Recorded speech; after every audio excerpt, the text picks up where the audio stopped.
कक्षा 8 में गुणनखंड का एक बहुत अच्छा टॉपिक होता है, लेकिन बच्चे गुणनखंड के टॉपिक में घबराते हैं कि मैम इस क्वेश्चंस को कैसे हल करें, हमें तो याद नहीं रहता। सिर्फ मेन 3 फॉर्मूले हैं। जब हम 3 फॉर्मूले को अच्छे से समझ लेते हैं, उसके बाद गुणनखंड वाले क्वेश्चन करना बहुत आसान हो जाता है।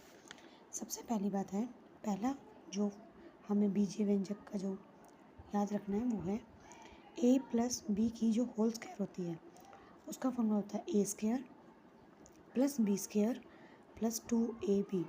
कोई ज़रूरी नहीं है कि आप a स्क्वायर के बाद b स्क्वायर बोलो, आप a square plus 2ab plus b square भी बोल सकते हैं, लेकिन मैंने इसको इस हिसाब से याद कर रखा है जिससे कि बच्चे कंफ्यूज भी नहीं होते हैं और याद करना आसान होता है। तो अगर a प्लस बी की होल स्क्वायर है तो a square plus b square plus 2ab, और a माइनस बी की होल स्क्वायर है तो हम कर सकते हैं a square plus b square minus 2ab।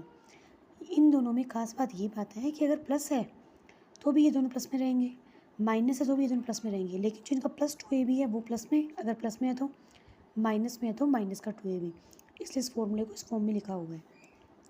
इसके अलावा एक फॉर्मूला होता है a स्क्वायर माइनस का b square is equals to, तो अगर दोनों के पर्टिकुलर स्क्वायर है तो ये फॉर्मूला होता है a plus B a minus B. इन 3 फॉर्मूलों को अगर हम अच्छे से समझ लें बीजीय व्यंजक को, तो हम बहुत आसानी से गुणनखंड के हर प्रश्न को सॉल्व कर सकते हैं। और गुणनखंड एक ऐसी प्रश्नावली है कि अगर एक बार आपको समझ में आ गई तो इसके अंदर नंबर स्कोर करना बहुत ही आसान काम है।